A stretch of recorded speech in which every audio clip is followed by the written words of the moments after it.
these illegals, and thank God that they are on the top. And now, look, I know a lot of people have their reservations about Pam Bondi and Cash Patel, and just to side with those people. Not and look, before I say that, I want Pam Bondi and Cash Patel to be successful in everything that they say that they want to do. Okay. Again, I don't like the whole talking. I want them to go into action, and then we talk about what they are doing. Kind of like with Elon Musk. If Elon Musk went into Doge and said, yeah, we're going to look in this, we're looking at it, and if then 2 weeks later, 3 weeks later, yep, we're seeing some really interesting stuff here. We're going to do a report soon. Just hold tight. We're going to bring some information. Yeah, we've seen some of this stuff. That didn't happen. I think we got spoiled with Doge, because with Doge, he just brought it out and showed the world what they were doing. And that got everybody talking. And that's, part of the reason why the Demoncrats are saying, well, we don't mind Elon Musk looking into waste and fraud. We just don't like the way that he's doing it. Right? He's not talking about that there might be some. He's showing it. And this is what I want. This is what I personally would like to see from Pam Bondi and Cash Patel. Don't tell us anything. Show us. And I think more people will be happy. Even the people that don't mind you just telling them, niceties in their ears, I think they'll be perfectly fine with you just showing them as well. Well, they've actually arrested an MS-13 member last night or yesterday. And I want to share this. I guess this is where they want to turn back talking about this. And they're going full steam. And then again, like what I was going to say a second ago as well, maybe they're just kind of coming out saying, look, we are doing something, everybody. Look at us. Look at us. But I don't know. I want to give them the benefit of the doubt. First reaction is all of our law enforcement officers are safe. That was the number one thing. They're safe. They executed a clean, safe operation, and the bad guys in custody. And thanks to the FBI, we got one of the worst of MS-13 off the streets this morning. We were able to be out here in force to show the American people, to be here in person, that this means a lot to her and the mission. Safety is our primary concern of these communities, and we effectuated that today. You see this? Okay, so I want to go, just leave it split screen here, because I want to go right to the next one, because then they have a press conference.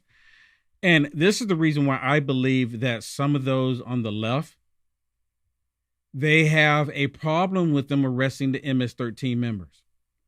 Why would you say, what, did you verify it? Because again, like I mentioned a minute earlier, that if it was a Republican, a conservative, MAGA, that they were arresting, none of the liberals, none of the media would be questioning, why was your reasoning for arresting them, other than, they want to get dirt, but they wouldn't be questioning the reasoning. Well, obviously they did something wrong.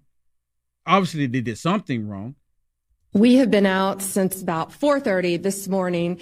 The great men and women of law enforcement have been working on this operation for days and days, and probably weeks.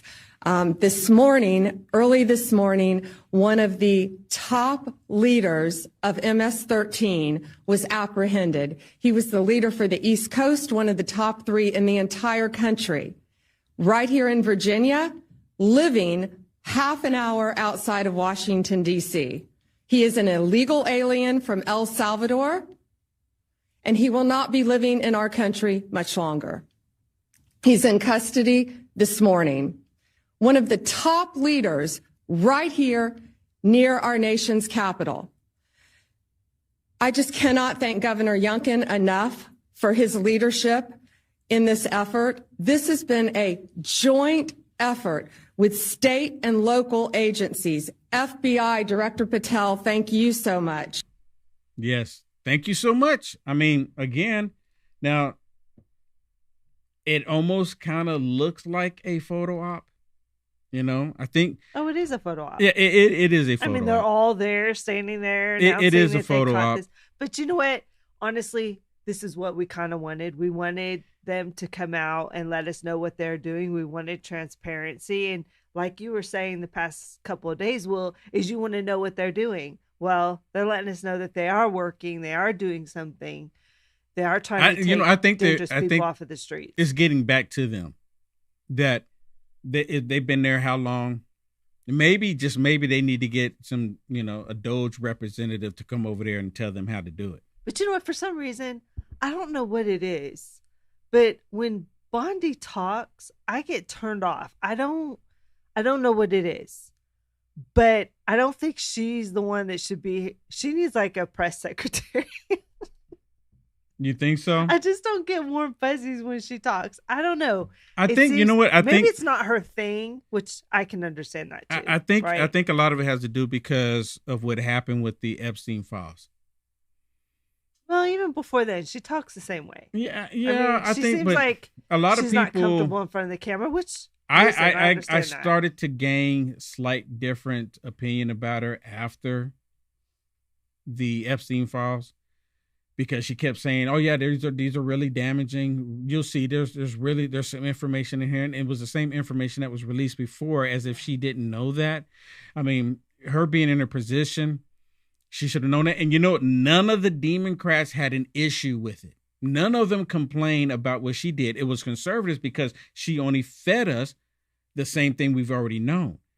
And none of the Democrats had any issues with it. They were like happy that she did that because it's like, oh, no, nothing to see here. See, there's nothing to see here. And then they got this big dump of data files and we haven't heard anything. And she shouldn't say anything until they release something. And at this point, a lot of people are going to think that it's probably never going to get released because of all the people that are involved in it. But anyways, to get back to this MS-13, here's Kash Patel talking about the MS-13s and, talking about the FBI. Look, I'm all for it. Get them off the streets of America. And if the Democrats start complaining about what Pam Bondi and Kash Patel's doing, then we're on to something. Then they're doing a good job. Listen to this. This is what happens when you let good cops be cops. And we're going to continue to let good cops be cops across this country. President Trump gave us the executive decision to go after and safeguard our communities. General Bondi is our warrior of justice leading that charge. Governor Youngkin, it's an honor to be a partner in this operation with you and U.S. Attorney Siebert. This is the mandate we have. Right now, we have an American dying every 7 minutes from a drug overdose. That is a national security crisis we have not seen ever before. We have a woman or child being raped every 6.5 minutes in this country. We have a homicide twice an hour. No part of that metric is a safe and secure America. But thanks to the brave leadership of this administration and the folks that you see here, we are returning our communities to safety.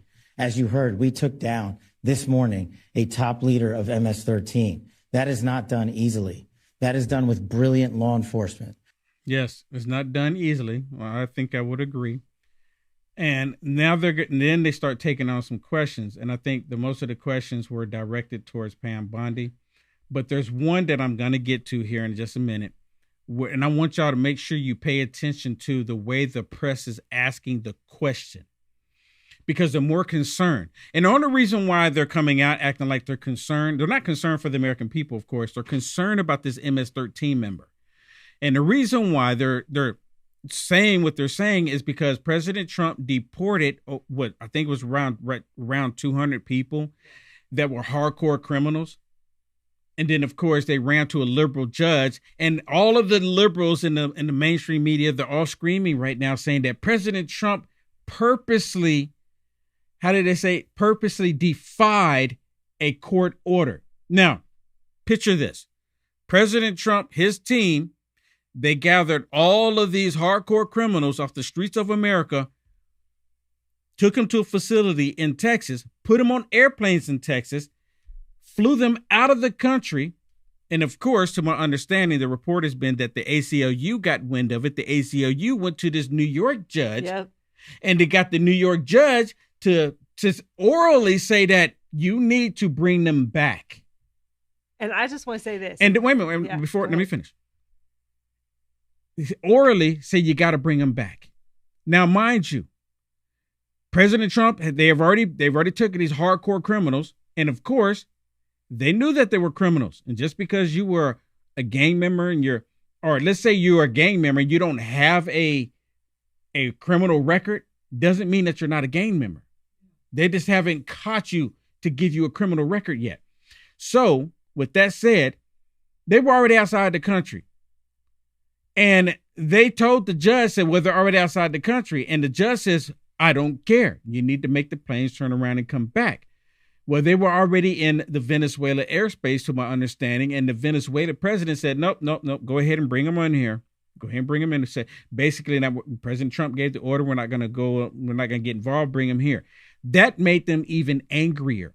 And now they're saying that President Trump purposely, as if the judge came and said that President Trump can't deport them. And then he went out and found these hardcore criminals, put them on the airplanes and sent them out. They were already gone. And the judge, ACLU, they got wind of it. And I'm curious who went and told the ACLU? Who told the ACLU that they were getting rid of these hardcore criminals? And they're not even caring about the American people. They're caring about these hardcore criminals, which when I get to this clip, I'm going to share with you about how the reporter is asking, like, how do you know that this was a gang member? How do you know? How do you know he's MS-13? How do you know? Like, we need to make sure that they're here. What were you going to say, Shannon? Well, and to your point right there, and just a few days ago, Trump invoked presidential privilege, means he doesn't have to tell that judge any information about those people that he exported because he says it's a matter of national security. It is. So that further upset them because, you know, they're trying to portray some of these people as, oh, you've heard the story. He was a barber and his wife's about to have a baby. And just to your point, Will, you don't have to actually be convicted of a crime to be a criminal. Criminal convicts hundreds of crimes before they could get caught with one. It just means they were not caught. But they proved somehow, some way, they have proof that this guy is part of the gang. So that's the most important thing. Yeah. So here's some of the press conference where they were getting asked questions. How long was this individual living in the United States illegally and operating as a leader of MS-13? And then two, MS-13 has been a huge problem in Virginia for several years now. How many members of that gang do you believe are currently operating in the state?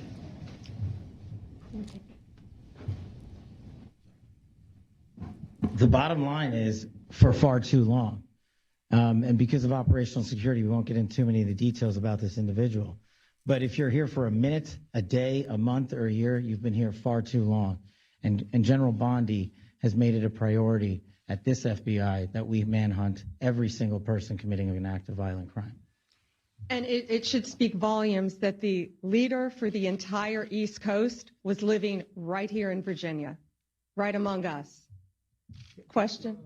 Oh, did you want to add something? The governor wants to add something. I just want to reiterate that, first of all, President Trump's executive order declaring the drug gangs and cartels international terrorists is critical underpinning to the work today. Second of all, the collaboration now that's available because we have a 287G memorandum in place is critical. And it allows us then to bring the intelligence together to go pursue and arrest someone like this. And I just want to reiterate again, this is new. And the capabilities that are being displayed right now are capabilities that are now available, not just to Virginia, but to the rest of the country because of the administration's forward-leaning vision on how to use state and federal resources in collaboration in a way that has not been done. I have to say, Terry Cole has been leading our efforts in the Commonwealth brilliantly, but until we were able to bring in the federal resources in this way, bringing down somebody like this would not really have been possible. You know what? And he said this is new, right? And this is the reason why the Democrats are upset, is because they're saying President Trump is going to randomly pick up people off the streets of America and just send them to some other country. Random people. American citizens even. This is what the Demoncrats are saying. Now, here's the clip that I was telling you about. And if you haven't already, no matter how you're watching this, could you please hit the thumbs up for me? Please hit the thumbs up because it actually helps with the algorithms. By you hitting the thumbs up for me, I would greatly appreciate it. Now, listen to this clip here. This is the one that gave me, I know this is exactly where they're going. And just give it some time. Now, I don't have any issues on being wrong, but I mean, look, based on the way the Demoncrats are, this is what they do. Listen to this next clip that I have for you, where the Demoncrats are actually talking about, you can hear the reporter. You can hear the reporter in this next clip where he is actually talking to her, asking her, well, how do you know that, what is his crime? I mean, has he committed a crime? Actually, if they came into the country illegally, they've already committed a crime.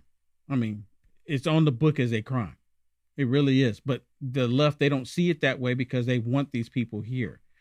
Just listen to it. Listen carefully. I might play it twice, or not. Just listen. Off topic.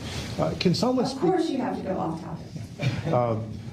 Question number one, can someone describe what this suspect's role was in MS-13 in terms of what kind of activity was he overseeing?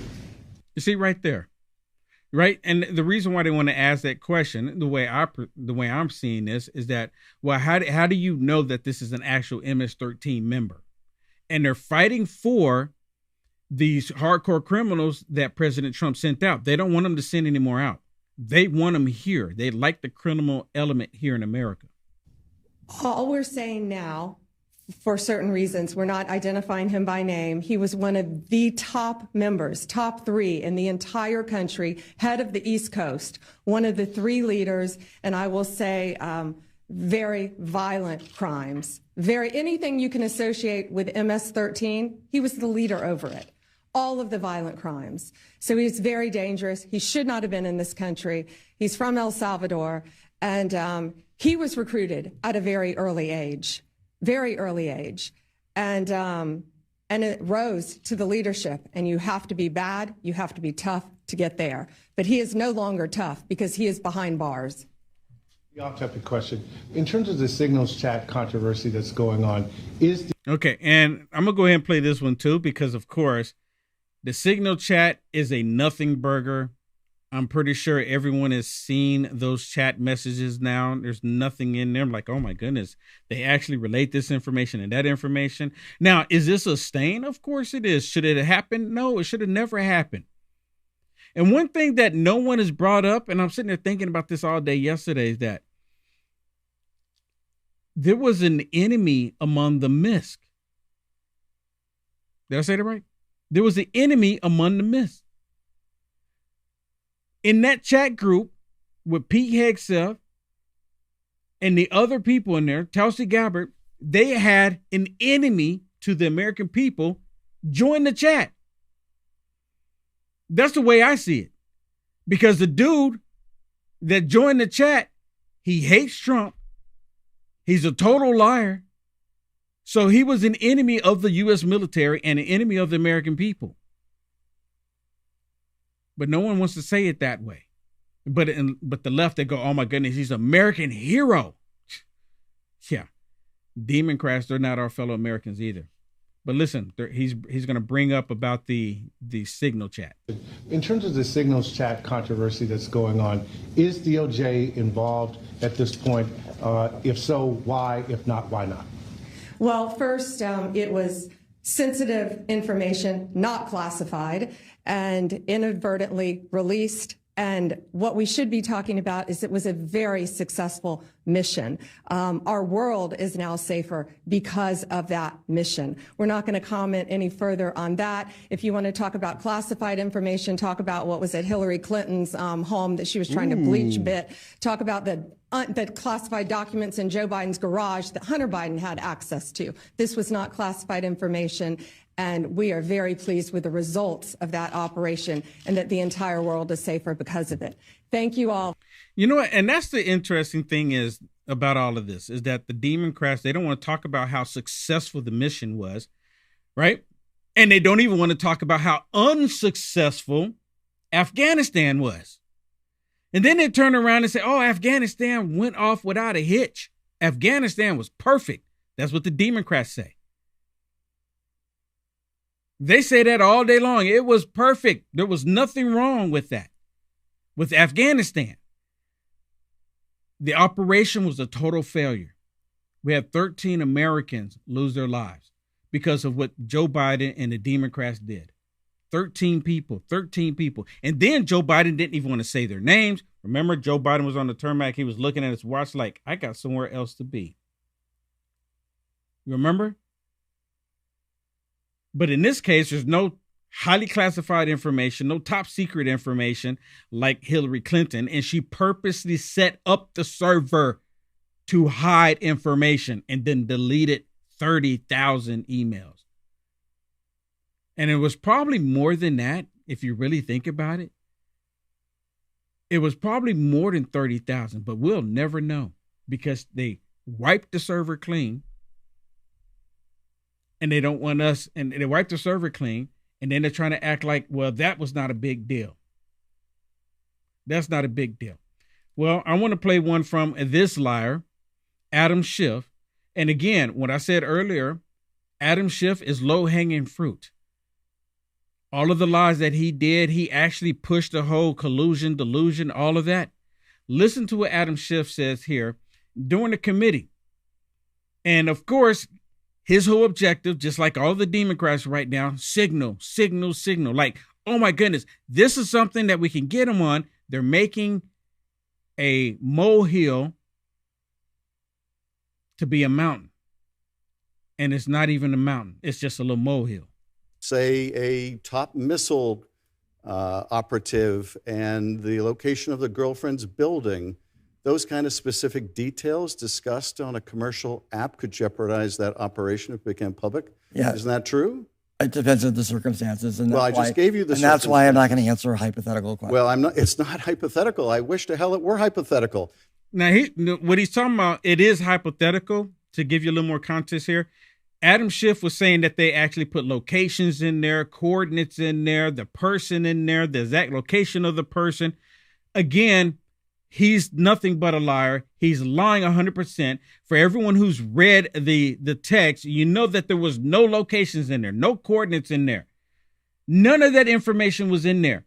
Adam Schiff knows this, but a lot of people on the left, they're not going to, you know what? They actually went and read it, but they were like, oh, wait a minute. Yeah, there's nothing in here. But even though there's nothing in there, a lot of these leftists, especially on X, they go, oh my goodness, this is so damaging. There's nothing in here, but it's so damaging.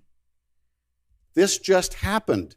This was shared with a journalist on a commercial app. You need more information than that? Well, how about discussing denigrating our European allies on a commercial app? Could that have diplomatic fallout? I don't know the circumstances. Really?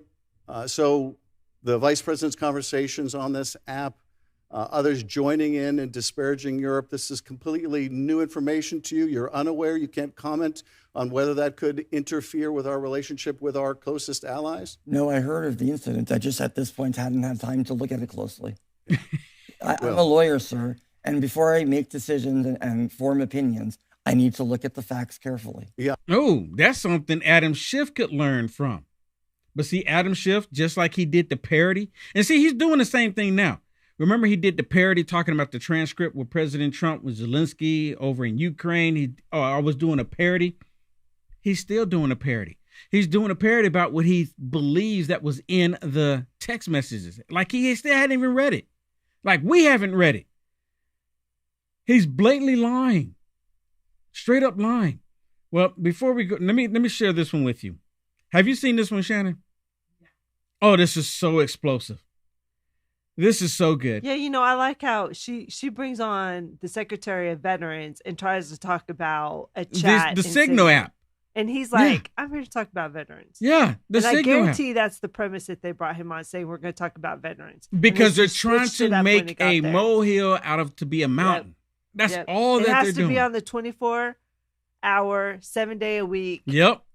Keep drilling it. Keep drilling it. Oh, my goodness. The biggest national security leak ever. We have nothing else. We have no platform. We have nothing we can say we're going to improve on. So we're just going to keep pounding this in. Yeah, exactly. Listen. Do you believe that a mistake was made here, though, to have this conversation, to add a reporter, and to have it on an unsupported, classified group setting? Caitlin, as I've just told you, I've just answered the question. I wasn't a part of it. And, I'm not going to speculate more than what the president's already talked about and those who've been involved have talked about. But we'd love to talk about the veterans. Yeah, and she should. Okay, yeah, okay. We're going to talk about the veterans, but being the Democrat that she is, she can't help it because someone's in the ear. Nope. Keep talking about the Signal app. Keep talking. Probably no one in the ear. They don't have to because she goes right along with it. Yeah, and I do have questions about the veterans, but given what we saw with the group chat and how this was used, you are a member of the cabinet. You obviously know these other members, several of them who were in there. Is this typical for the cabinet to have conversations over Signal? Is this something that you use?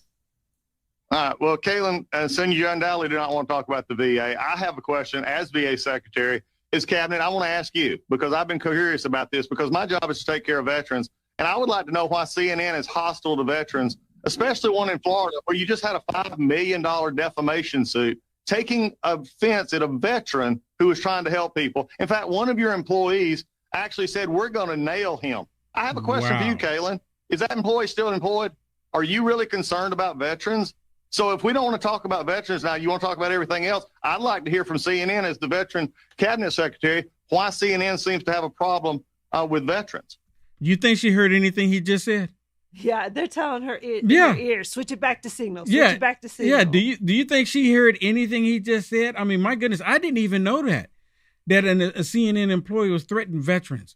But then they come out and say, oh my goodness, President Trump is against veterans. Really? Well, Mr. Secretary, respectfully, my question was about whether or not you as a member of the cabinet use this. And respectfully, I'm conducting the investigation. And I do have a lot of questions for you on Veterans Affairs, but I don't think it would be unwarranted to ask What you want to do is talk about the subject I've already answered. And if you want to continue this like this, that's fine. But there are VA employees who are working very hard. There are veterans who get their care from the VA and they get their benefits from the VA.